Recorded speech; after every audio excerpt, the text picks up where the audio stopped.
J.R.R. Tolkien's complex fantasy world is the greatest work of high fantasy ever and shall continue to remain so in the many centuries to follow. Now, it's no wonder that people might get a bit confused about the lore that extends to tens of thousands of years, and that's why we've gathered here today, to understand in simple words the complete timeline of the franchise. In this video, I'll explore the three most important ages. What is the role of beings like Gandalf in the show? How exactly the elves, men, dwarves, and others came into being? Oh, and there might be some spoilers for Lord of the Rings Season 2 in the middle section of the video.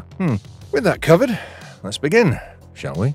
Before we go into our explanation, we have a very small request. If you like our content, please support us by subscribing to our channel. This is a small click for you, but for us, it means a lot. Thank you. Let's begin. The First Age. Tens of thousands of years ago, the elven lawmaster named Rúmil of Tirion wrote the definitive piece of work that detailed a period known as the First Age. As the name suggests, this is the period of time when the history of Middle-earth and Aman begins. It must come as no wonder that Rúmil was one of the most skilled linguists of his time. As one of the firstborn elves, Rúmil also invented the Sarati alphabet system, which was later perfected and expanded into the Tengwa script. This is the script in which the Elden Ring's inscriptions are written. Anyway, coming back to the Annals of Aman. It began with the awakening of the very first elves ever upon the shores of Cuiviénen. These were Imin, Tata, and Enel, and their wives Iminye, Tati, and Enelie. As these elder elves started waking, they awoke more elves and claimed them as their people. Eventually, Orome discovered them. Orome, also known as Aldaron, was a mighty lord and great huntsman who remained in close friendship with the elves and fought Morgoth, aka Melkor. You should also know that before the awakening of the children of Ilúvatar, that is men and elves, the deity Ilúvatar created the Ainur, a group of powerful beings that included the demigod Valar and the angel-like Maiar, which included the likes of Sauron, Gandalf, and Saruman.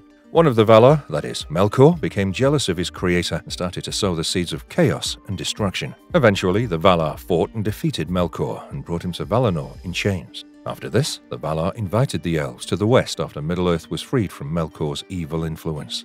While some elves answered the call of Valar, the others chose to stay back in Middle-earth. The elves who chose to go to Valinor in Aman from their place of awakening were called the Eldar, and their journey was called the Great Journey. However, you must know that not all of the Eldar reached Valinor. Some ended their journey before even reaching, and a few others simply disappeared. Anywho, the Eldar eventually reached Valinor after the end of their great journey and lived in peace for a long time in the bliss of the two trees of Valinor. These were the Laurelin, or the Gold Tree, and Telperion, or the Silver Tree, which brought light into the land of the Valar. Eventually, they were destroyed by the primal spider Ungoliant and Melkor, but their last flower and fruit were made by the Valar into the sun and the moon. Meanwhile, Middle-earth was still covered in darkness, but it was no longer troubled by Melkor's evil. So, the elven races that stayed away from the Great Journey, aka the Averden and the Sindarin, built civilizations, but they were not alone. During this time, dwarves had also awakened, and they too began to build their own civilization. However, the peaceful years of the trees ended when the eldest of Ainur, called Manwë, released Melkor from his prison. After this, Melkor tried to act as an ally of the Eldar, but soon showed his true colors as he turned his back on them and turned to the dark side. In fact, the Dark Lord now wanted to corrupt the elves of Valinor. Melkor, along with Ungoliant, the first and oldest giant spider ever, destroyed the two trees and stole the Silmarils, which were 3 gems crafted by Feanor, the second king of Noldor. And the Noldor were basically the descendants of Tata, the second elder elf who awoke at the beginning. After the destruction of the trees, the Silmarils contained the remaining light of the trees, and they were the most prized of all the wonders crafted by the elves and were coveted by many. It was said that the fate of Arda, or Earth, was woven about the Silmarils. As Melkor fled to Angband with the Silmarils, he left Valinor in perpetual darkness for many years, an event also called the Long Night. By now, Feanor had renamed Melkor Morgoth, and the king led his army against Morgoth, seeking revenge for the death of his father and to retrieve the Silmarils. Meanwhile, the Valar made the sun and the moon from the last fruit of Laurelin and the last flower of Telperion. These were set in heaven to provide light to the entire world for the rest of the days. Thus began the years of the sun, which was also the time humans awoke from their slumber with the first rising of the sun. After the years of the trees, the years of the sun, or the solar years, began. After this, the First Age continued for another 600 years, and it was also the time when the most important events of the First Age took place. Several wars were waged during this time, and the sons of Feanor became the primary enemies of Morgoth. But the First Age pretty much ended with the Wars of Beleriand, which was the last great battle fought during this time, and it was also called the War of Wrath. The Valar also intervened and fought Morgoth's legions that consisted of dragons, balrogs, orcs, and all other kinds of monstrosities, imaginable and unimaginable. But before I go further into the history of Middle-earth and Aman, let's understand what exactly the music is in this universe and what role the Ainur play vis-a-vis the music. This is all mentioned in the Ainulindale, which is a recounting of the creation of Arda, or Earth, and the entire universe called Ea by Eru Ilúvatar. The Ainulindale. The Ainulindale tells the story of how Arda, the world, came into being through the will of the deity Eru Ilúvatar. The tale begins by introducing the Ainur, beings created from Ilúvatar's thoughts, who were taught the art of music.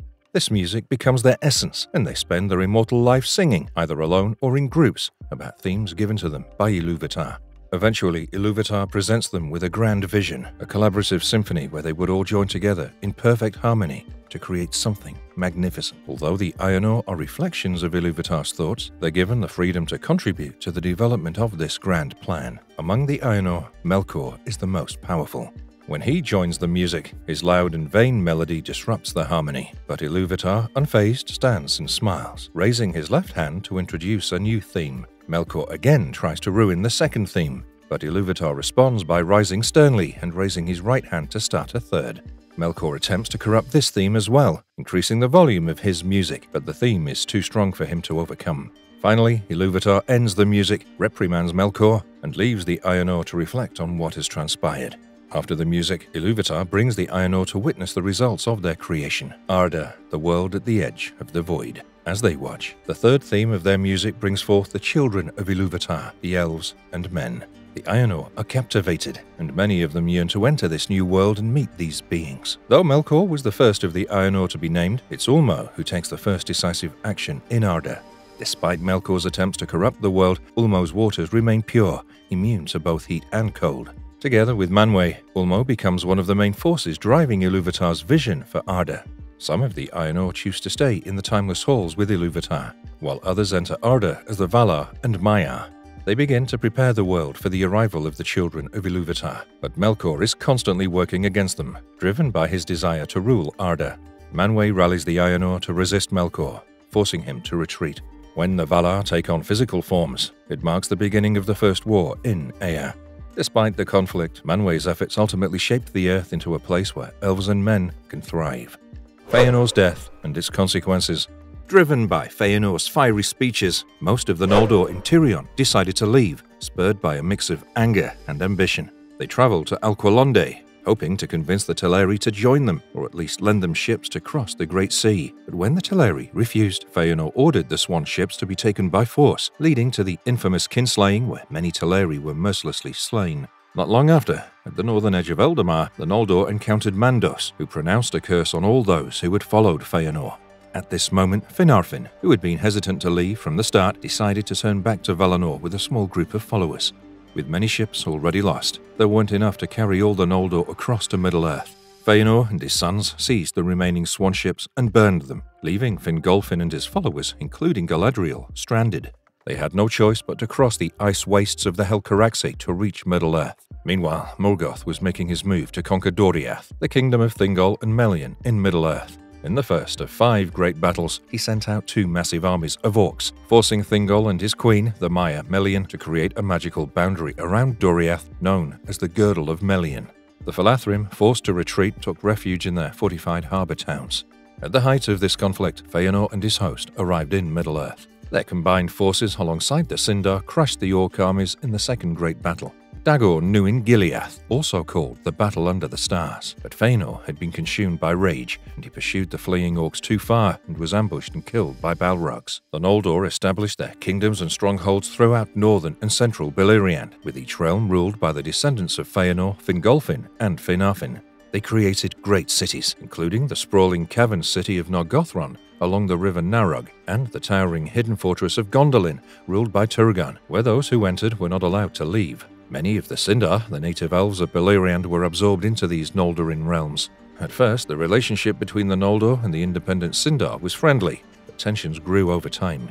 The Noldor had kept the truth about the kinslaying and the curse hidden from Thingol, but eventually Angrod revealed the dark secret. Enraged, Thingol banned all Noldor, except for those of Finarfin's house, from entering Doriath, and decreed that the Noldorin tongue would no longer be spoken within his realm. Adethel, daughter of Fingolfin and sister of Turgon, made choices that would have far-reaching consequences. Growing weary of her long confinement in Gondolin, she set out east to find her old friends, the Sons of Feanor. However, her journey was cut short when Thingol's decree barred her from passing through Doriath. Forced to travel under the perilous region of Nan Dungortheb, where Ungoliant once dwelled, Adethel became separated from her escort and lost her way. Eventually, she was discovered by Eol, the Dark Elf, a reclusive kinsman of Thingol who lived deep in the shadowy forest of Nan Elmuth. Eol took Adethel as his wife, and together they had a son named Maeglin. Eol often journeyed east to trade with the Dwarves of the Blue Mountains, learning their skills in metalwork and passing these talents on to his son. However, he kept Adethel and Maeglin confined to his dark domain, refusing to let them leave. But Adethel, determined to return to Gondolin with her son, waited for the right moment. When Eol left on one of his trips, they made their escape. Eol pursued them all the way to Gondolin, where he was captured and brought before Turgon. Furious, Eol demanded that Maeglin return with him or face his curse, but Maeglin rejected his father. Turgon, in turn, decreed that Eol must either stay in Gondolin or face death. The next day, when Eol was brought before Turgon again, he tried to kill Maeglin with a poisoned lance, but Adethel stepped in the way and was struck instead. She died that night from the wound. In retribution, Turgon ordered Eol to be thrown from the city's walls to his death. Maeglin stayed in Gondolin, becoming a powerful warrior and crafting many great weapons. However, his forbidden love for his cousin Idril Celebrimbor would ultimately lead him to betray Gondolin to Morgoth, sealing its fate. The fourth and the fifth great battle. 50 years after their last confrontation, Morgoth, believing the Noldor were still unprepared, launched another assault from the north. But this time, Fingolfin and Maedhros were ready. In the third great battle, Dagor Aglareb, they crushed Morgoth's forces, driving the Orcs back to the very gates of Angband and obliterating them. This victory allowed the Noldor to lay siege to Angband, a siege that would stretch on for 4 centuries. Nearly 100 years after Dagor Aglareb, Morgoth attempted a surprise attack on Hithlum, sneaking his forces in from the northwest. But Fingon was prepared and intercepted them, securing another decisive victory. A century later, Morgoth unleashed a new weapon, Glaurung, the first of the fire drakes. However, Glaurung, still only half-grown and not fully armored, was no match for Fingon and his archers. Wounded and outmatched, the dragon retreated to Angband. The period following Glaurung's defeat became known as the Long Peace, lasting almost 200 years. During this time, roughly 300 years after the Noldor's arrival in Beleriand, men began to migrate into Middle-earth from far eastern lands. They first appeared in Ossidian, where Finrod was the first of the Noldor to encounter them. Over the next century, many of these men, particularly the Edain, became allies of the Noldor in their fight against Morgoth, settling in the Elven realms and strengthening their cause. The hidden city of Gondolin was the last of the great elf kingdoms to fall. Tuor, a mortal man, was sent by Ulmo as a messenger to warn King Turgon of the impending doom that awaited the city. Despite the warning, Tuor remained in Gondolin, where he married Turgon's daughter Idril, and they had a son, Eärendil. However, Gondolin's fate was sealed when Maeglin betrayed it to Morgoth, leading to its destruction. Turgon perished in the battle, and the High Kingship of the Elves passed to Gil-galad, who took refuge on the Isle of Balar. Tuor, Idril, and Eärendil managed to escape, along with a group of survivors. As Eärendil grew, he married Elwing, the granddaughter of Beren and Luthien, who now kept the Silmaril they'd taken from Morgoth. With the Silmaril's power, Eärendil and Elwing sailed to Valinor, seeking the aid of the Valar. They pleaded for forgiveness for the Noldor and asked for help in their struggle against Morgoth. The Valar heeded their request and granted their pardon, sending Eärendil with the Silmaril to sail the skies as a star until the end of time. The final confrontation between Morgoth and the host of the Valar took place in Angband, led by Eonwë. This epic conflict, known as the War of Wrath, saw Morgoth's complete defeat. His armies were obliterated, with only a few scattered remnants left across the world. Morgoth was captured, and his 2 remaining Silmarils were taken from him. However, Maedhros and Maglor, the last surviving sons of Feanor, stole the Silmarils from Eonwë, only to find that the jewels now burned their hands with unbearable pain. Maedhros, in despair, cast himself into a chasm with his Silmaril, while Maglor threw his into the sea. After Morgoth's defeat, the Valar forgave the Noldor for their rebellion, and the Teleri offered their forgiveness for the kinslaying. Many of the Noldor and Sindar chose to leave Middle-earth, journeying into the west to live in Valinor. Others, led by Gil-galad, remained in Middle-earth. Morgoth was exiled from the world, imprisoned in the void beyond the walls of night. The Silmarils were lost to the world, each finding its place in the elements of sky, water, and earth, where they'd remain until the world's end and its remaking. With this, the First Age ended. If you've watched The Lord of the Rings of Power, you'd know that the series is an abridged version of the Second Age. So, instead of getting into the super expansive lore of the book, we'll explore the first season of The Rings of Power.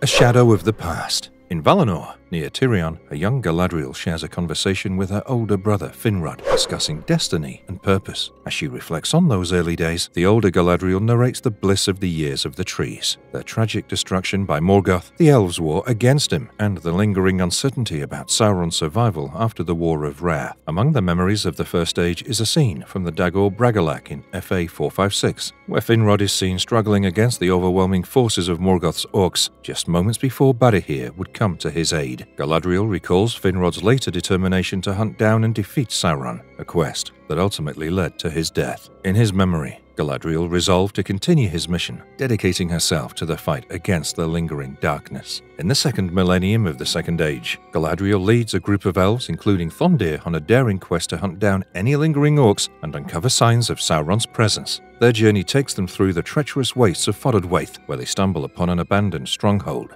Inside, they find disturbing evidence of dark magic and a mysterious sigil, the same one Sauron had marked on Finrod's body long ago. As they explore, a snow troll emerges from the shadows and attacks, but Galadriel swiftly defeats it. From what they discover, Galadriel becomes convinced that Sauron survived Morgoth's fall and is somewhere out there, gathering his strength. Determined to continue the search, she plans to head further north. However, Thondir and the other elves interpret the evidence differently, believing that Sauron and his orcs did not survive. They decide to return home to Lindon, leaving Galadriel to face a difficult choice. Though reluctant, she agrees to return to Lindon as well, but only to gather new companions for her ongoing hunt. In the wide open lands east of the Misty Mountains, a group of hunters, men with large moose antlers on their heads, pass through a secretive area inhabited by Harfoot hobbits, whose main home lies within a dense forest. The presence of these unfamiliar outsiders, especially at a time of year when strangers are rarely seen, raises concerns among the Harfoots, particularly Sadok Burrows and others in the community. Meanwhile, in a meadow just outside the safe boundaries of their home, young Harfoots, Eleanor Brandyfoot, Poppy Proudfellow, and Dilly Brandyfoot are playing when they stumble upon a fresh footprint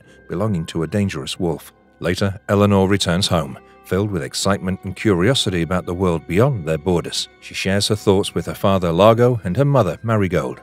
Despite Eleanor's burning desire to explore the wider world of Middle-earth, Marigold advises her to stay within the safety of their home, warning against the dangers of venturing into forbidden lands. In Lindon, the capital of the High Elves on Middle-earth's west coast, Galadriel returns from her journey in Fodorwaith and meets with her close friend Elrond, who serves as herald and speechwriter for High King Gil-galad. She shares her intent to resume the search for Sauron, but Elrond advises her to tread carefully and not challenge Gil-galad's authority further. Later, at a coastal ceremony, Gil-galad honors Galadriel and the elves who accompanied her on their quest, celebrating their success in supposedly eliminating any remaining threat from Morgoth or Sauron. As a reward, he grants them the highest honor, passage to Valinor across the sea from the Grey Havens. That evening, Elrond urges Galadriel to reconsider, warning her against risking more elven lives in the pursuit of Sauron. In the southern lands of Middle-earth, the elf Arondir is part of a group of elves tasked with watching over Tirharad, a village of men.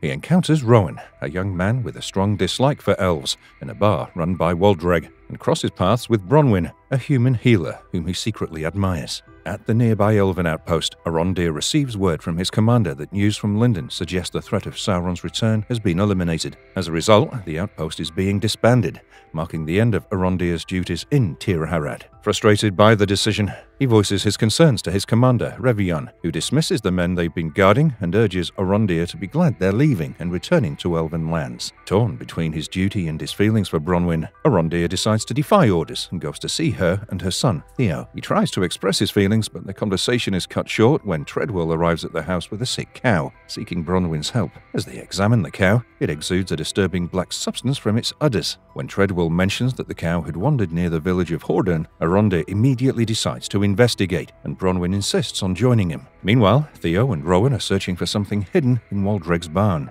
Theo uncovers a mysterious sword hilt buried beneath the floorboards, which faintly emits words in black speech. The blade bears the same ominous symbol of Sauron that the elves had discovered earlier. As Arondir and Bronwyn approach Hordern, Arondir reminds her that many of the people in Hordern, like those in Tirharad, are descended from allies of Morgoth. This unsettles Bronwyn, who has close ties with some of the villagers.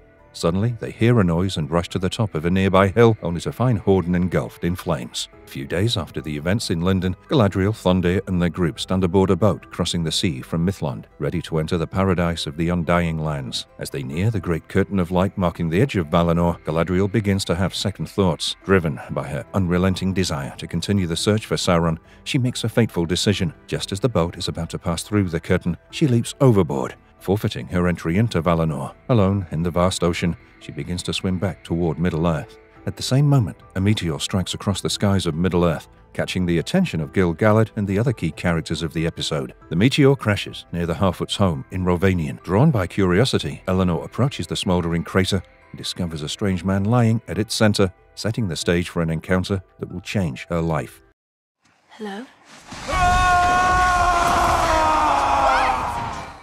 Adrift, Poppy finds Eleanor Brandyfoot at the crater, and together they struggle to move the sleeping stranger using a cart. When he finally wakes, Eleanor tries to communicate, but their attempts are met with confusion. The stranger, unsettled and disoriented, suddenly summons powerful winds with his voice, speaking strange words that Eleanor can't understand. Meanwhile, back at home, Largo injures his ankle while putting up a canopy. Later that evening, Poppy and Eleanor meet the stranger again, offering their help, unsure if he even understands them. With a display of telekinetic power, the stranger breaks open Poppy's firefly lantern. The fireflies scatter, and as they dance around him, he seems entranced. He then arranges the fireflies into a specific constellation in the night sky, which Eleanor interprets as a clue to the stranger's true home. In the charred remains of Horden, Arondir and Bronwyn search the ruins but find no survivors. They enter the burned-out home of her friends Kieran and Hannah. While Bronwyn stays above, Arondir ventures alone into a tunnel beneath the house. As he explores by an underground pool, an unseen enemy suddenly drags him into the darkness. Meanwhile, back in Tirharad, Bronwyn tries to warn the townsfolk of Horden's fate, but her pleas fall on deaf ears. When she returns home, Theo makes a terrifying discovery beneath the floorboards: a hidden orc, whose noises Theo had previously dismissed as mice. As the orc emerges, mother and son desperately fight for their lives. In a fierce struggle, Bronwyn manages to behead the creature. Using the orc's head as proof, she finally convinces the villagers to seek refuge at the nearby elven outpost. Before leaving, Theo privately examines the mysterious weapon he and Rowan had found earlier. With the town in motion, he joins his mother and the other citizens of Tirharad as they gather their belongings and make their way toward the Elven Tower, seeking safety from the encroaching danger. Elrond travels to Ostin-Edhil, the capital of Eregion, to meet with Celebrimbor. There, he admires the legendary hammer that Feanor used to craft the Silmarils. Celebrimbor shares his ambitious plans, asking for Elrond's help in securing the resources needed to build a specialized forged tower, essential for creating the Rings of Power. To achieve this, they journey to Khazad-dûm to seek the aid of the Dwarves. In Khazad-dûm, Elrond competes in a challenge to win Prince Dorin's favor, but falls short. However, Elrond manages to persuade Dorin to at least hear him out. He joins the prince and his wife Disa for dinner, where he presents his proposal, though the details are discussed off-screen. Later, Dorin takes the proposal to his father, King Dorin III, who is skeptical and wary of the idea of dwarves and elves working together. In the same room, Dorin III opens a chest, revealing a precious shiny object hidden from view, its significance known only to them. As Galadriel swims back toward Middle-earth, she comes across a raft of stranded human mariners, including Halbrand, Aemon, and Abigail, who are terrified of a massive sea creature that had destroyed their ship. The worm soon finds them and attacks, tearing apart the raft. Galadriel manages to escape with Halbrand, leaving the others to their fate. As they head east, Halbrand questions Galadriel's reasons for being at sea, and after a heated exchange, she learns from him that orcs are still active in Middle-earth, having driven him from his home in the Southlands. As night falls, a violent storm rolls in, and Galadriel nearly drowns, but Halbrand pulls her from the water, saving her. The next morning, as Galadriel and Halbrand lie exhausted on their makeshift raft, a mysterious ship appears on the horizon, approaching them as they sleep.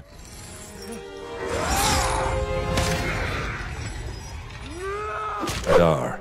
Arondir finds himself in an orc enslavement camp deep within the trenches of the Southlands, where he joins a group of captured humans and elves, including Medhor and Revion. The camp is ruled by a cruel leader named Magrat, who kills Medhor in cold blood while mockingly offering water to the owl. Tensions rise as Revion argues with the taskmasters Lorca and Vrath over a tree the orcs demanded to be cut down. As the episode nears its end, Arondir, Revion, and a few other elves attempt a desperate rebellion. They manage to trip the taskmasters with their chains, and in the chaos, Arondir kills a warg set loose upon them and drives a tree root into Magrot's neck. But their bid for freedom quickly unravels. Revion is shot down as he nearly escapes the camp, leaving the others overpowered. With Arondir pinned to the ground, an orc orders another to summon someone named Adar. As the episode closes, Adar emerges from the shadows, the orcs bowing and chanting his name.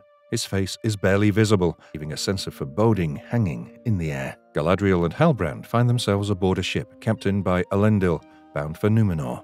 They sail up the river Cyril, eventually reaching the capital city of Armenalas. At the Grand Palace, they're introduced to Queen Regent Tar Miriel and her chief advisor, Pharazôn, amidst a gathering of Númenorian nobility. When Galadriel requests passage back to Middle-earth, particularly as an elf, Tar Miriel firmly denies her request. Elendil, though hesitant to allow Galadriel to leave Númenor, begins to form a bond with her. He takes her to the kingdom's Hall of Lore, where Galadriel makes a significant discovery. The sigil of Sauron she'd previously seen isn't just a symbol. It's actually a stylized side-view map of the Southlands, revealing Sauron's plan to transform the region into a dark, dedicated realm, Mordor. A young Isildur, son of Elendil, is seen aboard a ship near the island of Númenor, training as a naval cadet alongside his friends Valandil, Ontamo, and other young recruits. Meanwhile, Halbrand, after a brief stint working at a smithy, finds himself in prison. He'd brutally fought off 4 men who attempted to mug him in the city streets, leaving 3 of them severely injured. Later in the prison, Galadriel visits him, urging him once more to join her in returning to Middle-earth. She speaks of the need to redeem their bloodlines, hers as an elf who fought in the wars against Morgoth, and his as a descendant of those who once allied with Morgoth. She insists that the endurance of Sauron is a burden they both must face and undo. The night before the Harfoots begin their migration to a place called the Grove, their peaceful gathering to honor the dead is suddenly interrupted when the stranger accidentally reveals himself. The sight of him shocks the community, and frustration turns toward Nori for keeping his presence a secret. The Harfoots gather to discuss what should be done. Nori, determined and unafraid, speaks out against their strict laws about strangers and the outside world. Despite their anger, Sadok Burrows, recognizing her youth and sincerity, decides to forgive her. The next day, as the Harfoots leave the woods and begin their journey, Largo and Marigold Brandyfoot, seeing the stranger's willingness to help, decide to let him travel with them in the back of their caravan.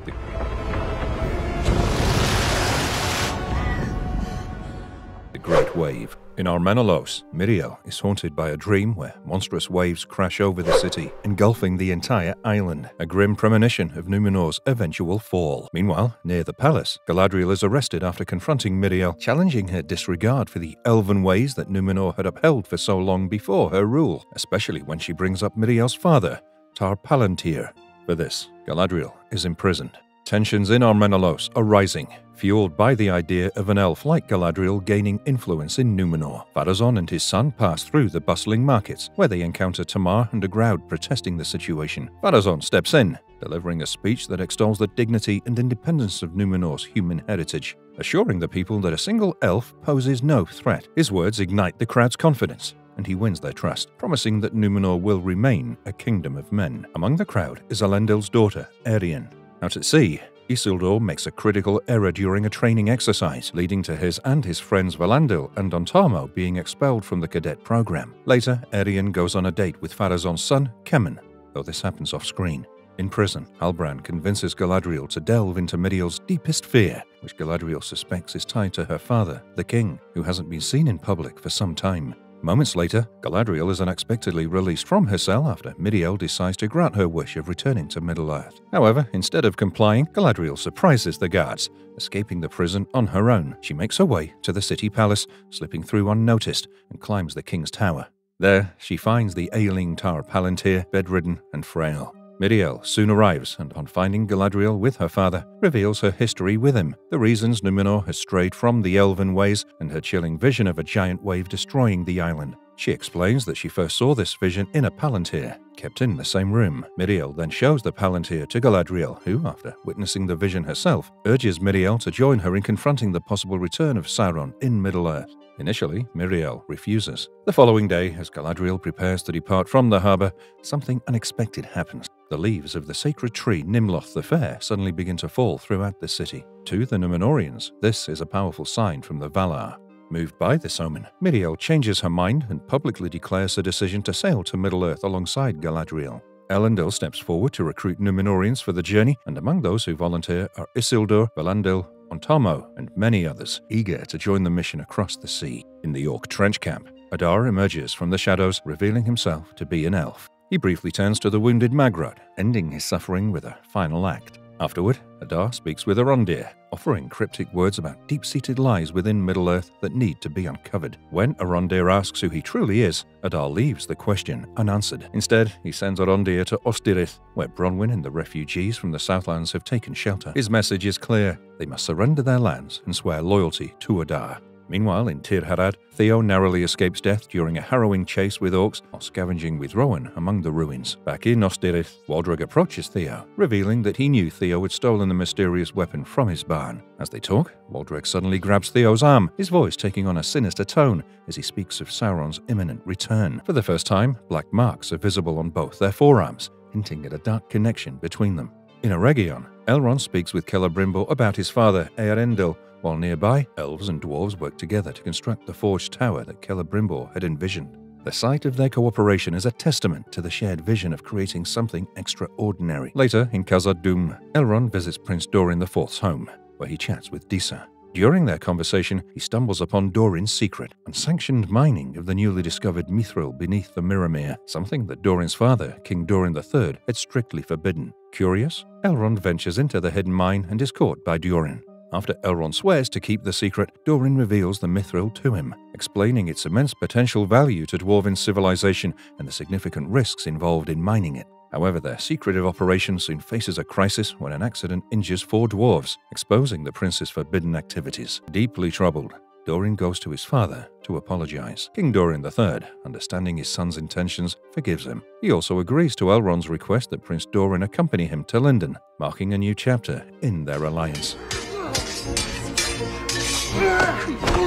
Partings. Nori Brandyfoot and Poppy Proudfellow find themselves under attack by a pack of wolves. Just as things seem dire, the stranger steps in, using magic to drive the wolves away. However, in the process, he injures his arm. To heal himself, he taps into more magic, but it spirals out of control, nearly harming Nori, leaving her frightened and unsure of the stranger's true nature. Meanwhile, 3 mysterious figures arrive at the site where the stranger first fell from the sky, their intentions unclear. In the Southlands, at the Tower of Ostirith, Bronwyn is desperately preparing for an impending orc attack. Waldreg, however, believes they'd be safer siding with the orcs. He manages to sway about half of the villagers to follow him. Once they reach Adar, Waldreg is disillusioned to learn that Adar is not Sauron, but he still chooses to serve him. To prove his loyalty, Adar demands that Waldreg kill one of the other humans, Rowan. Meanwhile, back at the tower, Theo shows Arondir the broken sword he's been hiding. Arondir reveals that it's not just a weapon, it's a key, one designed to enslave the people of the Southlands. Elendil refuses to allow his son Isildur to join Númenor's expedition to the Southlands,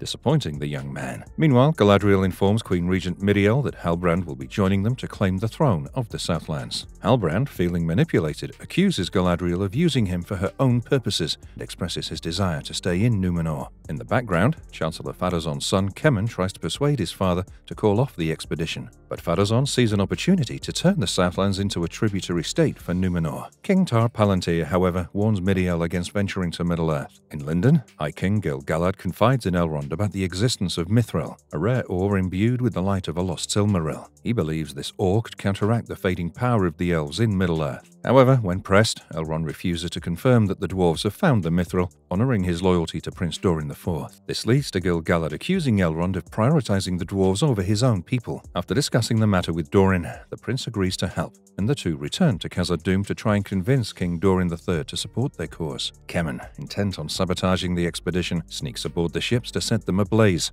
but he isn't alone. Isildur is there, stowing away. In the heat of the moment, Isildur steps in, preventing 3 of the 5 ships from being destroyed and ultimately saving Kemen's life. When Elendil questions him about the incident, Isildur covers for Kemen, keeping the sabotage a secret. Despite the chaos, Isildur secures a place on the expedition as a stable hand. Meanwhile, Galadriel has a change of heart and apologizes to Halbrand for manipulating him. She opens up, sharing her vulnerabilities, and this sincerity sways Halbrand. After some thought, he decides to join the expedition. With their forces gathered, the remaining ships set sail for Middle-earth, ready for whatever lies ahead. Udun.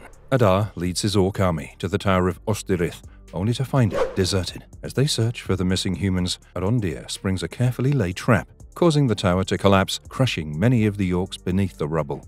Down in the valley, the people of Tir-Harad, who had retreated to their village, cheer as they witness the tower's destruction. Meanwhile, Galadriel, Queen Regent Miriel, and the Númenórean soldiers sail toward the Southland. During their journey, Galadriel meets Isildur and learns from Elendil that Isildur's mother drowned, a tragedy that has shaped their family. Back in Tir-Harad, Arondir attempts to destroy the broken sword, but it proves impervious to conventional methods. He decides to hide it and shares his plan with Bronwyn as Theo watches. With the impending battle, Arondir helps the townspeople prepare for the next wave of orcs. He confesses his love to Bronwyn, promising her and Theo a future together once the battle is over. That night, the orcs storm Tir-Harad, but the townspeople have laid a trap.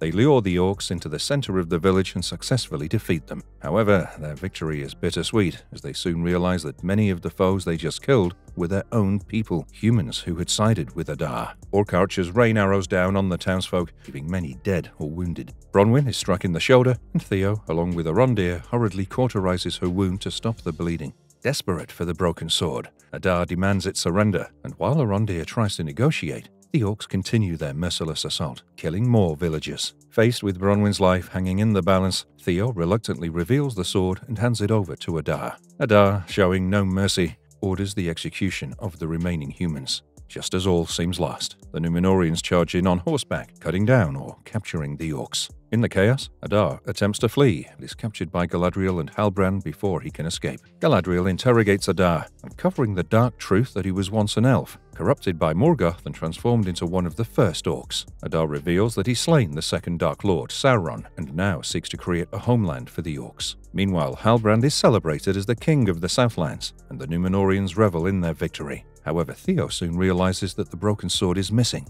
It's in the hands of Waldreg, who uses it to unlock the dam near Osterith. The released water floods into the network of orc tunnels, all leading to the mountain Orodruin. The sudden influx of water into the magma chamber beneath the mountain triggers a violent eruption, sending lava, ash, and smoke cascading over the Southlands, transforming the landscape in an instant.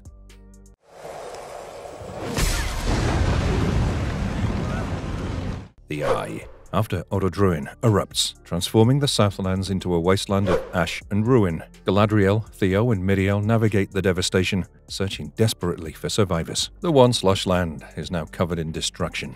Ontarmo is dead, and Theo, frantic, can't locate Bronwyn or Arondir. Isildur is feared dead as well, crushed beneath a collapsing roof while he and Valandil were rescuing others. At a makeshift Númenórean camp set up the following day, Elendil is heartbroken upon hearing the news of his son's presumed death. His sorrow deepens when he struggles to calm Beric, the horse Isildur had bonded with. The distressed horse bolts from the camp, likely leading back to where Isildur was last seen. In the chaos, Miriel has lost her sight, either from the smoke or an injury sustained in the burning buildings. She confides in Elendil and Valandil, asking them to keep her blindness a secret as they navigate the uncertain days ahead. Theo and Galadriel find themselves lost in the woods, having somehow strayed from the village. Eventually, they emerge from the oppressive smoke and stumble upon the camp where the survivors have gathered. There, Theo is finally reunited with Bronwyn and Arondir, bringing a moment of relief amidst the chaos. Meanwhile, Miriel, despite her deep frustration, resolves to return to the ships and head back to Númenor. Before leaving, she promises Galadriel that Númenor will soon return to Middle-earth with a powerful force to confront the growing darkness. Galadriel then learns from Bronwyn that the Southlanders have declared Halbrand she'd feared dead as their king. Determined, and with new resolve, she and Halbrand set off on horseback together, riding toward an uncertain future. As the episode closes, within the smoke-chained remains of the Southlands, Waldreg and the orcs hail Adar as the Lord of the Southlands. Adar, now fully embracing his role, hints that the land will bear a new name, a name that will strike fear into the hearts of all who hear it. Mordor. When the Harfoots finally reach the Grove, the destination of their long migration, their joy turns to despair as they find it devastated by the distant eruptions of Orodruin. In a moment of mystery, the stranger utters strange words to a charred tree and then silently departs from the Harfoots, leaving them puzzled. But by the next morning, the grove has been miraculously restored, with trees and greenery flourishing once more. The Harfoots, overjoyed, begin gathering the abundant fruits and food, grateful for this unexpected blessing. Their relief is short-lived, however, as the nomad ascetic and dweller, still searching for the stranger, track them down. When Largo tries to defend his people with a torch, the dweller responds with dark magic, setting fire to the Harfoots' carefully packed carriages. The Harfoots are left heartbroken and dismayed by this new loss, but the next day, Largo rallies them to persevere, determined not to give up. Nori, her family, Sadok Burrows, Malva, and others decide to set out together to find the stranger, hoping he holds the key to their survival and perhaps even more. King Dorin III rejects the Elves' request to trade for Mithril, leaving Prince Dorin IV and Elrond disheartened as they share a drink, believing it may be a long time before they see each other again. But as they sit together, something remarkable happens. A small gem of Mithril, placed inadvertently near a withered elven leaf on Dorin's table, miraculously restores the leaf to vibrant health. Startled by this discovery, the prince takes Elrond to a vast untapped chasm rich with mithril veins, a sight both awe-inspiring and full of promise. However, their hope is short-lived when King Dorin III finds them in the hidden chasm and orders Elrond to be expelled from Khazad-dûm. Later, Prince Dorin pleads with his father to reconsider, urging him to allow the mining and trading of mithril, but the king is unmoved. His anger flares when Dorin III hears his son compare Elrond to a brother, a bond as close as any forged by blood. Enraged, the king strips Dorin IV of his royal neck crest, effectively disowning him as the prince. Back at home, Dorin IV is comforted by Disa, who reassures him that despite his father's harsh decision, he remains the rightful heir. She speaks with determination, insisting that the mithril will be theirs when Dorin III's reign comes to an end. Meanwhile, back near the chasm where Dorin IV had shown Elrond the veins of mithril, King Dorin III casts the restored elven leaf down into the depths. As it touches the ground far below, it's instantly consumed by flames, and from the shadows, a Balrog emerges, roaring its fury into the dark.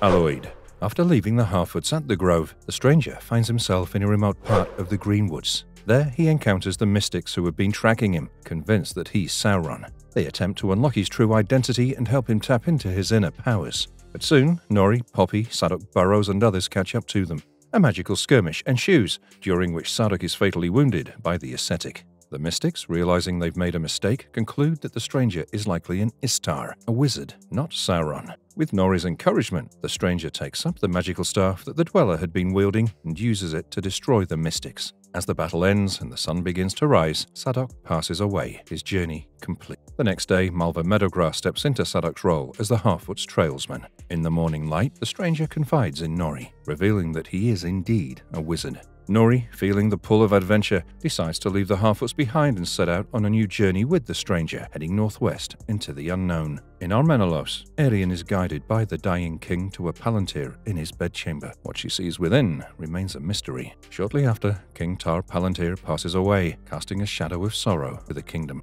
As the people of Númenor mourn, Tar Miriel, Elendil and their Númenorian battalion return from Middle-earth. Due to her blindness, the Queen Regent is unaware of the black banners draped throughout the harbour, silently announcing her father's death. Galadriel and Halbrand ride swiftly from the Southlands, arriving at a region where Halbrand is treated for his battle wounds. While he recovers, Galadriel reunites with Elrond, and they discover that Celebrimbor has already begun the project he spoke of in the early days. Halbrand meets Celebrimbor in his workshop, subtly guiding the elfsmith with ideas about creating objects that can wield power over flesh, suggesting they might be a solution to the looming threat of the elves fading. Celebrimbor proposes to Gil-galad the forging of a crown made from mithril and other precious alloys, one that would embody the essence of Middle-earth. However, Gil-galad dismisses the idea, believing there isn't enough time to save the elves before they perish. He orders the disbandment of Ostin-Edhil, but Celebrimbor, encouraged by Halbrand, presses on with his plan. Halbrand's influence grows as he shares crucial insights into metallurgy, subtly steering Celebrimbor's work. Outside the city, Galadriel's suspicions about Halbrand reach up. She confronts him, forcing him to reveal his true identity. He is Sauron. In a swift escape, Sauron leaves Galadriel unconscious, trapped in a dream where he speaks of his desire to reclaim power and rule Middle-earth by her side as king and queen. But Galadriel, steadfast in her resolve, resists his temptations. Awakening near the Glanduin, Galadriel rushes to Celebrimbor's forge, warning him and Elrond of Sauron's deception. She insists that they must create 3 rings of power. Celebrimbor requires pure gold and silver to combine with Elrond's mithril gem, and Galadriel offers her brother Finrod's knife, made from these precious metals in Valinor. With this, the rings Nenya, Vilya, and Narya are forged. Meanwhile, far to the east, Sauron, still in the guise of Halbrand, enters Mordor alone. The land is shrouded in darkness as Orodruin smokes ominously, mocking the dawn of his dark reign. This is where Season 1 ended. The next entry is the first episode from Season 2, titled Elven Kings Under the Sky.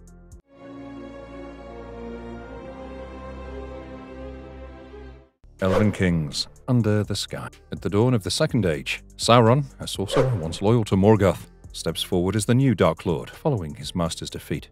He unveils a sinister plan to enslave the peoples of Middle-earth, intending to use an army of orcs to achieve his dark ambitions. However, Adar, the leader of the orcs and his kin, seemingly strikes Sauron down. Yet Sauron's spirit is not so easily vanquished. Over thousands of years, he slowly rebuilds his strength, eventually taking on a new form and the name Halbrand. Disguised as a human, he finds himself among a group of shipwrecked survivors, a twist of fate that brings him face to face with Galadriel. As their journey unfolds, Galadriel discovers the truth about Halbrand, that he is, in fact, Sauron. She rejects his offer to join forces, choosing instead to guide the creation of 3 rings of power.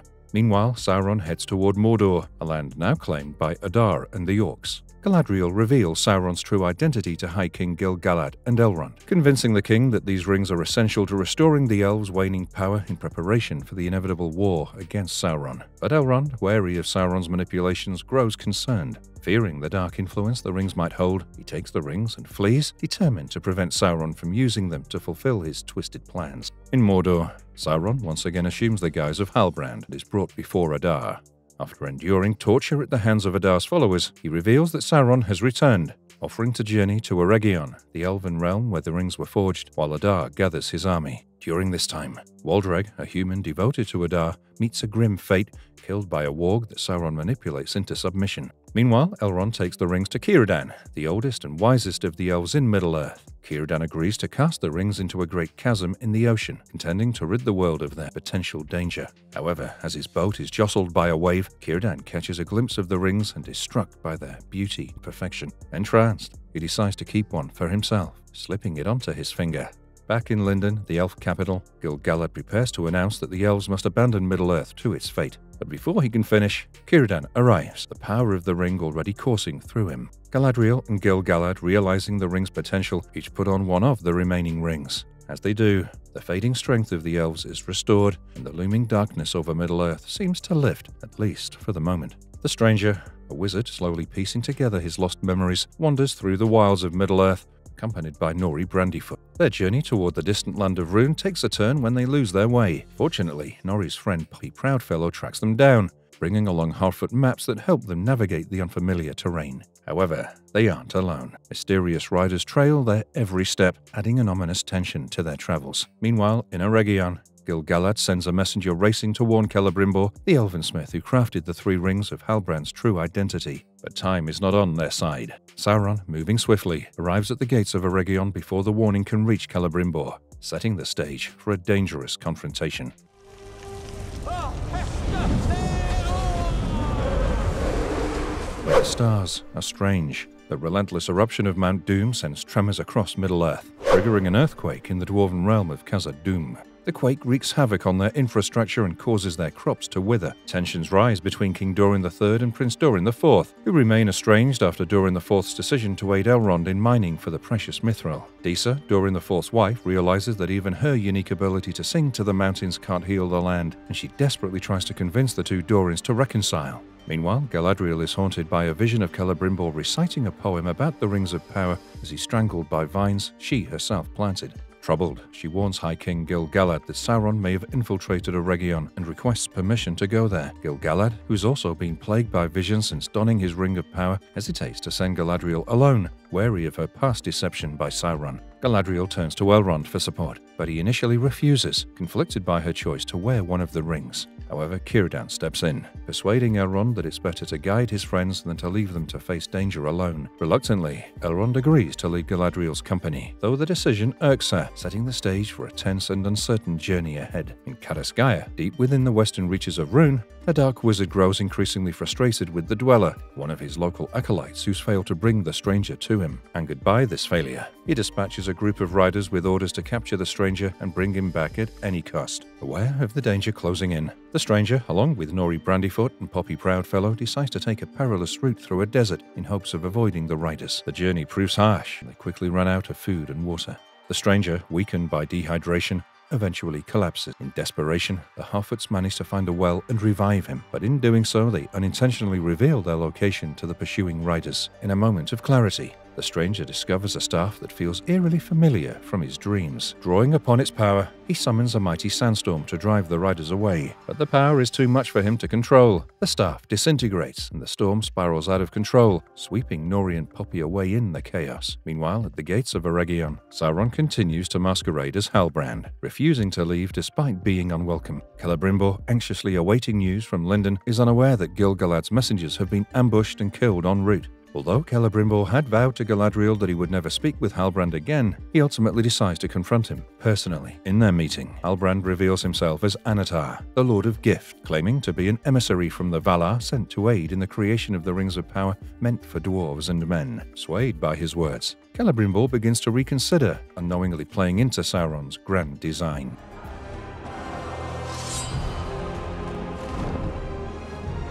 The Eagle and the Scepter. After the devastating eruption of Mount Doom, Captain Elendil returns to Númenor, his heart heavy with grief, believing his son Isildur lost in the chaos. He brings with him the blinded Queen Regent Miriel and the other survivors. Elendil tries to take Isildur's loyal horse Beric back to Númenor, but the horse refuses to leave. With a heavy heart, Elendil releases Beric, who then makes his way back to Mordor. There, Beric finds Isildur, still alive but trapped in a nest of giant spiders. Beric's presence awakens Isildur, who summons his strength to fight off a particularly large spider before making his escape. Elsewhere in Mordor, Adar, consolidating his power, seeks to expand his army. He approaches Damrod, a fearsome hill troll, and persuades him to join the fight against Sauron, who remains a looming threat. In Eregion, Celebrimbor, working alongside Sauron, who still poses as Anatar, invites Prince Dorin IV and Princess Disa to discuss a bold plan: the creation of Rings of Power for the Dwarves. Dorin IV, wary and distrustful of Anatar, reluctantly brings the proposal to his father, King Dorin III. After careful consideration, the king agrees to provide the elves with the mithril they need, setting the stage for the forging of more rings and the deepening of a perilous alliance. In Númenor, unrest brews as many citizens voice their discontent with Miriel's rise to the throne following the death of her father, King Tar Palantir. Her decision to venture to Middle-earth, which led to countless deaths, and her blindness have fueled doubts about her ability to rule. Lord Belzegar seizes the moment, advising Miriel's cousin Pharazôn to claim the throne for himself. Pharazôn hesitates, uncertain if he has enough public support, but his doubts waver when Elendil's daughter, Aerion, reveals that she possesses Miriel's Palantir. Meanwhile, Isildur, leaving Mordor behind, encounters a young woman named Estrid. As they make their way towards Pelargir, an old Númenorian colony, they're ambushed by wild men who steal Beric. The situation turns dire until the elf Arondir arrives, rescuing them just in time. In Pelargir, Arondir conducts a somber funeral for Bronwyn, the healer he loved, who succumbed to her wounds from the battle before the eruption. Theo, Bronwyn's son, coldly rebuffs Arondir's attempts to console him. Isildur finds common ground with Estrid, both mourning the loss of their loved ones, unaware that Estrid bears Adar's mark. As Isildur and Theo attempt to reclaim Beric from the wild men, their plan nearly succeeds, but Theo is attacked, leaving the outcome uncertain. During Miriel's coronation, Aerion dramatically reveals the elvish Palantir, sparking outrage among the people who are largely opposed to Númenor's old elvish tradition. Just as tensions reach a peak, a great eagle swoops down upon the ceremony, a rare and powerful omen. While some see it as a sign of blessing for Miriel, Belzegar seizes the moment, claiming the eagle's presence as a symbol of support for Pharazôn, further deepening the divide within Númenor. So, that was from the third episode of Season 2, and that's the latest episode that was aired during the writing of this script. We'll leave it at that and move on to the upcoming anime film, The Lord of the Rings, The War of the Rohirrim, which is set nearly 2 centuries before Peter Jackson's movies and is about Helm Hammerhand, a legendary king of Rohan, as he and his family defend their kingdom against an army of Dunlendings. The Lord of the Rings, The War of the Rohirrim. The film's timeline is somewhat ambiguous, with indications suggesting it takes place 183, 200 or 250 years before the events of the original trilogy. The 250-year mark aligns best with Tolkien's lore, positioning the event shortly before the timeline of The Two Towers and the prologue of The Hobbit, An Unexpected Journey. The narrative framework where Éowyn recounts this tale is still unclear. Could be to her grandson Barahir after the events of The Return of the King, or perhaps to someone else during the main films. Otto founded it intriguing to explore Éowyn as an older character, and although it's not fully revealed how much of Rohan's history will be shared through her narration, Boyens confirmed that the complex conflict with the Dunlendings will play a significant role. The plot, expanded from Appendix A, centers around the fiery helm and the political marriage of his daughter, Hera, to Wulf, son of the part Dunlending Lord Freke in TA 2754. Reports from Annecy suggest the film opens with Hera, depicted as a redhead with a messy braid, riding through the hills and feeding a giant eagle. She later engages in a discussion with her cousin Freyolf about the historical role of Rohan's shield maidens. Freke, a character described as both tragic and comedic, is using his daughter's marriage to Wulf as a strategic move to gain the throne. However, Boyens raises questions about Wulf's true motivations. He's driven solely by his father's ambition, or there's something more personal fueling his action. Helm, the central figure in the story, disrupts these plans by engaging Freke in a deadly fistfight, ultimately killing him. In the aftermath, Helm turns his attention to Wulf, who escapes and spends the next 4 years rallying the Dunlendings and amassing an army with Haradrim mercenaries. This leads to large-scale battles, culminating in the defeat of the Rohirrim outside Edoras. By the end of the first act, Wulf has taken control of Edoras, forcing Freyolf to retreat to Dunharrow. The fate of Freyolf's mother, Hild, remains unclear, but Wulf, having fully committed to his path, may have ordered the execution of Helm's son, Haleth. The conflict is brutal, with battle scenes depicted in all their bloody intensity, highlighting the high stakes and the desperate struggle for control of Rohan. After the death of his son, Helm retreats to the Hornburg for the winter, where his people face relentless threats from orcs in the White Mountains. Tragedy strikes again when his other son Hammer is killed during an excursion from the fort. The story, already steeped in bloodshed, takes on a darker tone as it shifts into a ghostly narrative, focusing on Helm's doomed raids on the Dunlending camp and Hera's efforts to lead a resistance. Boyens draws parallels to historical figures like Ethelfled, questioning how one can survive with limited resources. As the next year dawns, Helm's cousin Freyolf rallies a small force to launch a surprise attack on Wulf at Edoras. With Gondor having recently repelled a Corsair invasion, Freyolf is joined by Gondorian troops, and together they push the Dunlendings back to their lands and toward Isengard. There's speculation, hinted at by Boyens, that Saruman might make a brief appearance, possibly convincing Freyolf to grant him control of Isengard. However, Boyens has made it clear that Sauron and the One Ring are not central to this tale, and Gondor's struggles with the Corsairs will likely remain in the background. The story sounds promising, but we're yet to see how good the movie will turn out to be. And now, let's dive into The Hobbit and Peter Jackson's Lord of the Rings trilogies. The Hobbit, an unexpected journey. As Bilbo Baggins approaches his 111th birthday, he begins writing down the story of his great adventure from 60 years earlier, intending to pass it on to his nephew, Frodo. The tale begins long before Bilbo's own journey, with the Dwarf King Thror leading his people into an era of wealth and prosperity beneath the Lonely Mountain. However, this golden age comes to a fiery end with the arrival of the dragon Smaug, who lays waste to the nearby town of Dale, drives the dwarves from their mountain home, and claims their vast hoard of gold for himself. Among the survivors is Thror's grandson Thorin, who watches in despair as King Thranduil and his wood elves appear on a distant hillside, but turn away instead of helping. This moment sears into Thorin's heart, fueling a deep and lasting hatred of elves that'll shape his actions in the years to come. In the Shire, a 50-year-old Bilbo Baggins is cleverly roped into hosting a dinner by the wizard Gandalf the Grey. He has bigger plans in mind. The guests are none other than Thorin Oakenshield and his company of dwarves: Balin, Dwalin, Fili, Kili, Dori,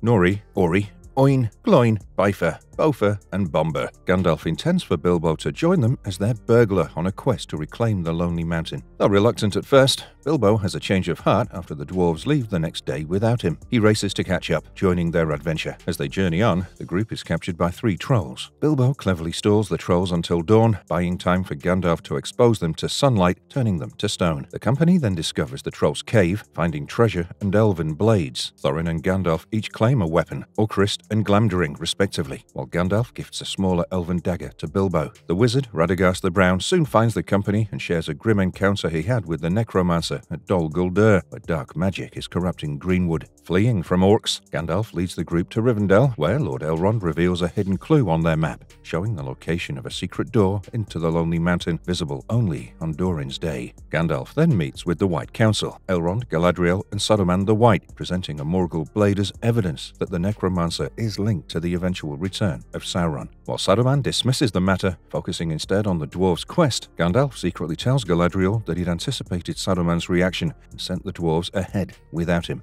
The company continues their journey into the treacherous Misty Mountains, where they find themselves caught in the middle of a massive battle between stone giants. Seeking shelter in a cave, they're suddenly captured by goblins and taken to their leader, the Great Goblin. During the chaos, Bilbo is separated from the group and tumbles into a deep crevice, where he encounters the strange creature, Gollum. By chance, Gollum drops a mysterious golden ring, which Bilbo quickly pockets. Gollum, unaware of his loss, confronts Bilbo, and the two engage in a tense riddle game. The stakes are high. Bilbo's freedom, if he wins, will becoming Gollum's next meal if he loses. Through a clever trick, Bilbo wins, but Gollum soon realizes his precious ring is missing and that Bilbo has taken it. In a desperate chase, Bilbo discovers that the ring grants him invisibility. Despite having the chance to kill Gollum, Bilbo chooses to spare his life and makes his escape. Meanwhile, the Great Goblin reveals to the captured dwarves that Azog, the Orc war chief who killed Thror and lost his forearm to Thorin in battle, has placed a bounty on Thorin's head. Gandalf arrives just in time to rescue the dwarves, slaying the Great Goblin in the process. Bilbo, now outside the mountain, reunites with the company, keeping the secret of his newfound ring. Their relief is short-lived as they're ambushed by Azog and his hunting party. Forced to take refuge in trees, Thorin bravely charges at Azog but is overpowered and badly injured. In a moment of courage, Bilbo rushes to Thorin's aid, challenging Azog just as Gandalf summons giant eagles to their rescue. The eagles carry the company to safety on the Carrack, where Gandalf revives Thorin. Moved by Bilbo's bravery, Thorin renounces his earlier doubts about the Hobbit. As they rest, the company glimpses the distant, lonely mountain, unaware that their journey has already stirred the sleeping dragon Smaug, awakened by the sound of a thrush tapping a snail against stone.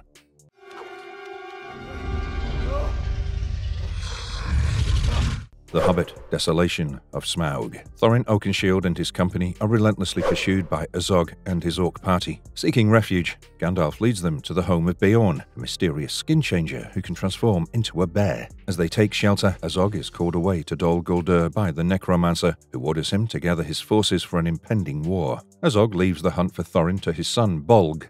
Beorn warns the company of the many dangers that lie ahead in Mirkwood, including the rising power of the necromancer and the threat posed by the Wood Elves. After escorting them to the forest's edge, Beorn departs, and Gandalf, troubled by black speech markings on a nearby ruin and following a request from Galadriel, decides to investigate the tombs of the Nazgul. Before leaving, he cautions the company to stay on the path. However, once inside Mirkwood, the dwarves quickly lose their way and find themselves ensnared by giant spiders. Bilbo, using the power of his invisibility ring, manages to free them, but not without a troubling revelation. As he drops the ring and is forced to kill a spider to retrieve it, Bilbo begins to sense the ring's dark influence over him. The remaining spiders are swiftly dispatched by the Wood Elves, led by Tauriel and Legolas. The dwarves are captured and brought before King Thranduil. Thorin confronts the Elven king, accusing him of abandoning the dwarves of Erebor after Smaug's devastating attack 60 years earlier. In response, Thranduil orders Thorin imprisoned alongside his companions. Bilbo, who had cleverly avoided capture, devises an escape plan. He sneaks the dwarves into empty wine barrels that are sent floating downstream. As they make their escape, they're pursued by the Wood Elves, soon ambushed by Bolg and his orc party, leading to a chaotic three-way battle down the river. Despite the fierce pursuit, the dwarves manage to slip away, though Kili is gravely wounded by a Morgul arrow. Back in the woodland realm, Thranduil, upon learning from a captured orc that a dark army is gathering in the south, decides to seal off his kingdom. However, Tauriel, determined to help the dwarves, leaves to assist them, with Legolas following close behind. Meanwhile, Gandalf and Radagast investigate the tombs of the Nazgul, only to find them empty. Realizing the Nine have been summoned to Dol Guldur, Gandalf comes to the chilling conclusion that Sauron has returned and is preparing for war. The company finds their way to Esgaroth, smuggled in by a bargeman named Bard. Thorin promises the Master of Laketown a share of the treasure from the Lonely Mountain, and the dwarves are armed and sent on their way. However, Kili, injured from the earlier battle, is forced to stay behind at Bard's home, where he's tended to by Fili, Oin, and Bofur. Bilbo soon discovers the hidden entrance to the Lonely Mountain and is sent inside to retrieve the Arkenstone. Unfortunately, his presence awakens Smaug, who not only realizes the dwarves' intentions, but also reveals his awareness of Sauron's return. Back in Laketown, it's revealed that Bard is the last descendant of Dale's ruler and possesses the only remaining black arrow capable of killing Smaug. Fearing the dragon's wrath, Bard tries to ready the arrow for Laketown's launcher, but the master of the town has him arrested. Bard entrusts his son to hide the precious arrow.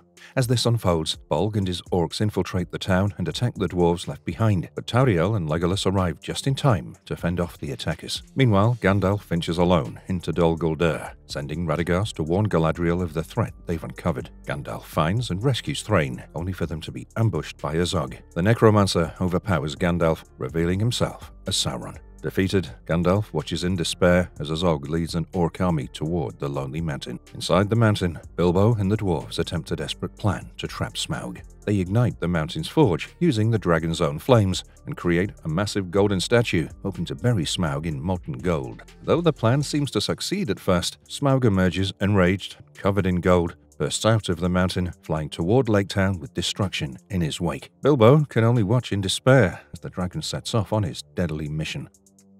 But will you follow me? One last time.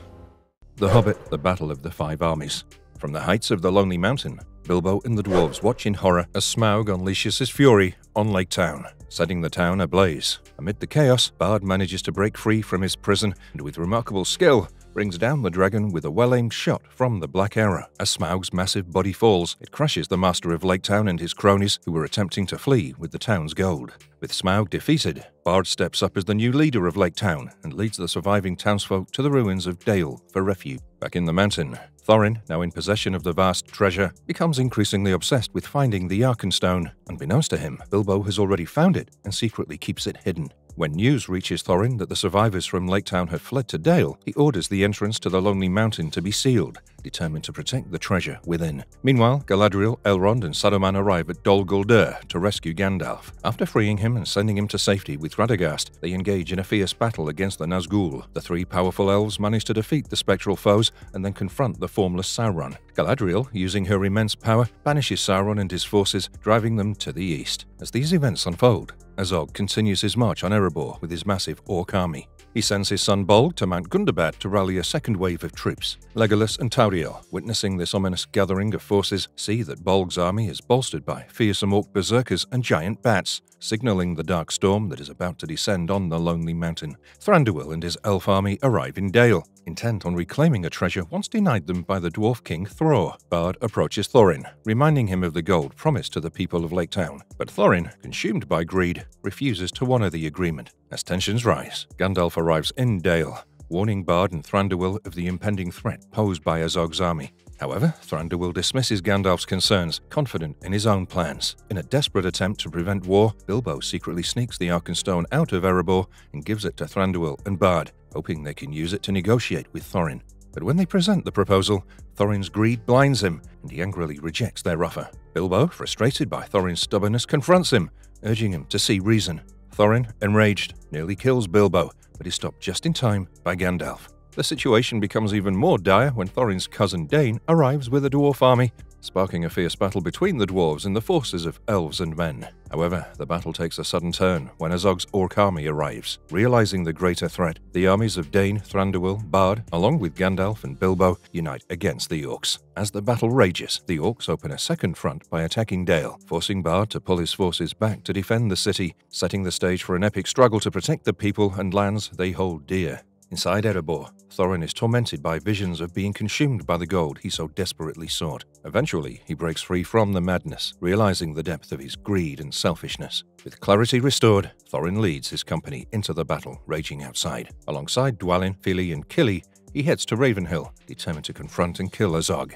Meanwhile, Tauriel and Legolas arrive to warn the dwarves of Bolg's approaching forces. Bilbo, using his magic ring to move unseen, volunteers to deliver the message to Thorin. Tragedy strikes when Azog kills Fili in front of Bilbo and the other dwarves, leaving them powerless to intervene. Bolg then overpowers Tauriel and kills Kili as he tries to protect her. Legolas engages Bolg in a fierce battle, eventually managing to slay the orc. The tide of the battle turns with the arrival of the Great Eagles, accompanied by Radagast and Beorn, to crush the remaining orcs. In a climactic showdown, Thorin faces off against Azog, ultimately killing the orc, but suffering a fatal wound in the process.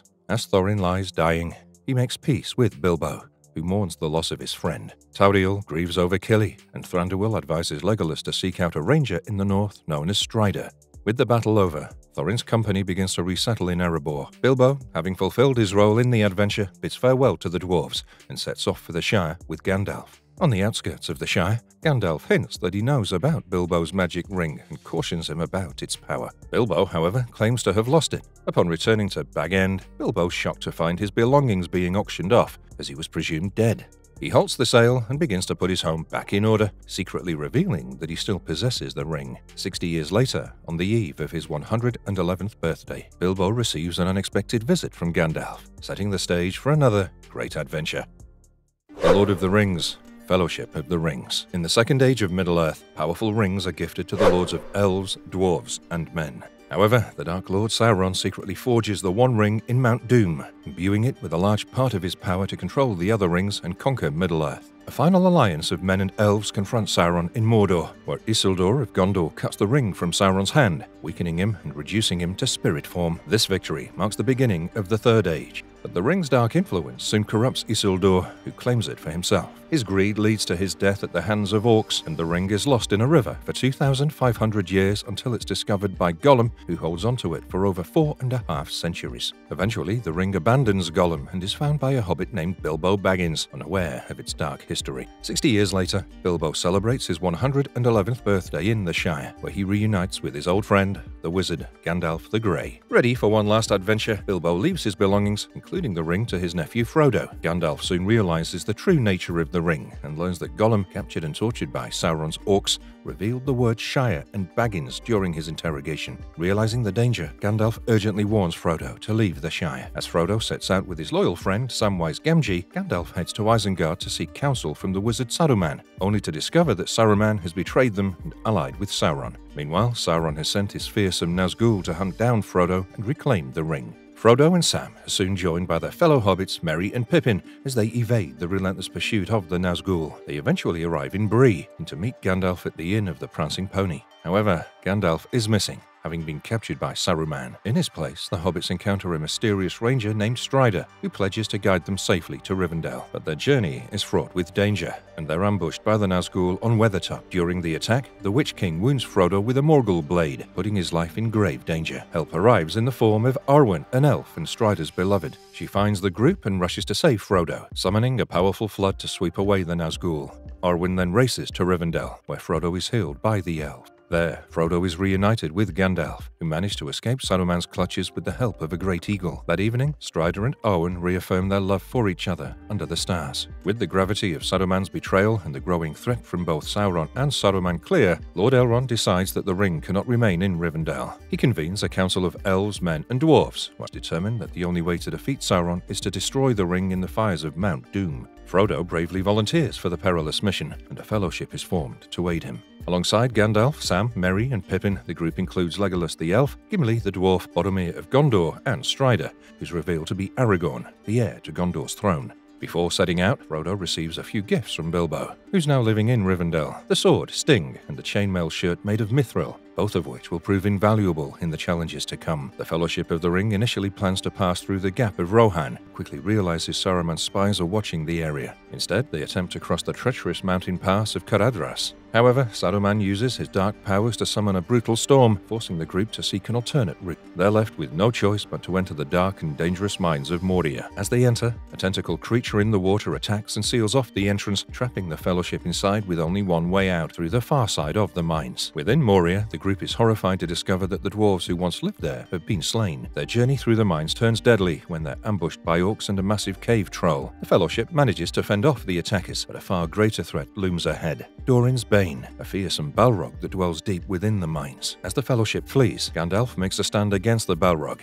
casting it into a deep chasm. However, the Balrog pulls Gandalf down with it, leaving the rest of the Fellowship in shock and grief. Shaken by the loss of Gandalf, the Fellowship presses on and eventually reaches the mystical forest of Lothlorien, where they find refuge under the care of the Elf Queen, Galadriel. In a private moment, Galadriel warns Frodo that only he can see the quest through to the end, and that one of his companions may try to take the ring for themselves. She also reveals a haunting vision of a future where Sauron triumphs, showing a Middle-earth enslaved, including Frodo's beloved Shire. Meanwhile, in Isengard, Saruman is not idle. He forges a powerful army of Uruk-hai, monstrous warriors created to hunt down and destroy the Fellowship, bringing Sauron's dark plans one step closer to reality. The Fellowship reaches Pathgallen by river, but tension mounts as Frodo wanders off alone. He's soon confronted by Boromir, who, driven by the ring's allure, tries to take it from Frodo, just as Galadriel had foreseen. However, before anything can escalate further, the group is ambushed by Uruk-hai scouts sent to capture the hobbits. In a moment of clarity, Boromir breaks free from the ring's influence and fiercely defends Merry and Pippin. His bravery costs him dearly. Uruk-hai leader, Lurtz, mortally wounds Boromir while the hobbits are taken captive. Aragorn arrives too late to save Boromir, but avenges him by killing Lurtz. In his final moments, Boromir expresses regret,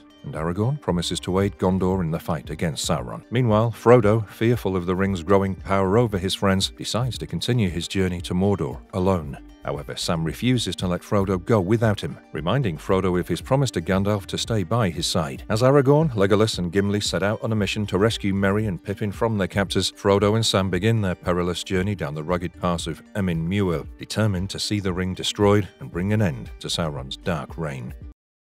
The Lord of the Rings, The Two Towers. Frodo awakens from a vivid dream of Gandalf battling the Balrog in Moria, only to find himself lost in the jagged terrain of the Emyn Muil with Sam by his side. As they struggle to find their way toward Mordor, they realize they're being followed by Gollum, the tormented creature who once possessed the One Ring. After capturing him, Frodo shows compassion and decides to enlist Gollum's help as a guide, knowing they need his knowledge to navigate the treacherous path into Mordor, despite Sam's distrust. Meanwhile, Aragorn, Legolas, and Gimli are in hot pursuit of the Uruk-hai who have taken Merry and Pippin captive. Their chase leads them into the kingdom of Rohan, where they discover the Uruk-hai have been ambushed by the Rohirrim, the horsemen of Rohan. This ambush allows Merry and Pippin to escape into the mysterious Fangorn forest. The trio meets Eomer, the leader of the Rohirrim, who reveals that he and his men have been banished by Rohan's king, Theoden, who's fallen under the influence of Saruman and his sinister advisor, Grima Wormtongue. Though Eomer believes the hobbits perished in the attack, he provides Aragorn and his companions with horses to continue their search. Venturing into Fangorn Forest, Aragorn, Legolas, and Gimli have an unexpected encounter with Gandalf, who's returned from his battle with the Balrog, transformed into Gandalf the White. Resurrected with renewed purpose, Gandalf is now determined to help guide the forces of Middle-earth in their fight against the looming darkness. Gandalf leads Aragorn, Legolas, and Gimli to Edoras, the capital of Rohan, where he breaks the spell that Saruman has cast over King Theoden. Freed from the dark influence, Theoden regains his senses and, though angered, spares the treacherous Grima Wormtongue, who flees in disgrace. Realizing that Saruman is planning to unleash his Uruk-hai army to destroy Rohan, Theoden decides to evacuate his people to the fortress of Helm's Deep, a stronghold capable of withstanding a siege. Gandalf departs to find Eomer and his exiled riders, hoping they'll rally to the aid of their king. During the journey to Helm's Deep, Aragorn forms a bond with Éowyn, Theoden's niece, who quickly becomes enamored with him. However, their march is interrupted by a brutal attack from Saruman's warg riders. During the battle, Aragorn is thrown from a cliff and presumed dead, but he survives, found by Theodred's horse, Brago, and makes his way to Helm's Deep, where he witnesses Saruman's massive army approaching the fortress. Meanwhile, in Rivendell, Elrond tells his daughter Arwen that Aragorn may not survive the coming war. He reminds her of the bittersweet reality that, as an elf, she'll outlive Aragorn by thousands of years if she remains in Middle-earth. Heartbroken, Arwen reluctantly agrees to leave for Valinor. However, after a plea from Galadriel, Elrond decides that the elves must stand by their old allies, and he sends a companion of elven warriors to reinforce Helm's Deep. Back in Fangorn Forest, Merry and Pippin encounter Treebeard, a towering Ent who eventually takes them to an Ent council. Despite the hobbits' warnings about Saruman, the Ents initially decide to stay out of the war, but when Pippin cleverly directs Treebeard toward Isengard, they see the devastation Saruman's war machines have wrought on the forest. Furious, Treebeard rallies the Ents, who launch a powerful assault on Isengard, overwhelming its defenses and trapping Saruman in his tower. Aragorn arrives at Helm's Deep just in time to warn King Theoden of the massive Uruk-hai army approaching. Despite being heavily outnumbered, Theoden resolves to defend the fortress. Reinforcements arrive in the form of elves from Lothlorien, led by Haldir, offering a glimmer of hope to the people of Rohan. Soon after, Saruman's army begins its assault, using explosives to breach the outer wall. In the fierce battle that follows, Haldir is killed, and the defenders are forced to retreat into the keep. Aragorn urges Theoden to lead one final charge against the enemy. At dawn, as all seems lost, Gandalf arrives with Éomer and the Rohirrim, turning the tide of battle. The Uruk-hai are routed and flee into Fangorn Forest, where they're swiftly destroyed by the vengeful trees. However, Gandalf warns that Sauron's response will be swift and severe. Meanwhile, Gollum guides Frodo and Sam through the treacherous dead marshes to the Black Gate of Mordor. However, he convinces them to take a different, safer route into the Dark Land. Before they can proceed, they're captured by Faramir, the younger brother of Boromir and his rangers of Ithilien. Faramir discovers the One Ring and decides to take Frodo, Sam, and Gollum to Gondor, hoping to deliver the ring to his father, Denethor. As they pass through the besieged city of Osgiliath, Frodo nearly falls under the ring's power, but Sam pulls him back, reminding him of the goodness they're fighting to protect in Middle-earth. Moved by Frodo's determination, Faramir ultimately decides to let them go. However, Gollum, feeling betrayed by Frodo's decision to allow Faramir to capture him, plots to reclaim the ring for himself. He plans to lead Frodo and Sam into the lair of the monstrous spider Shelob, hoping to ambush them at Cirith Ungol.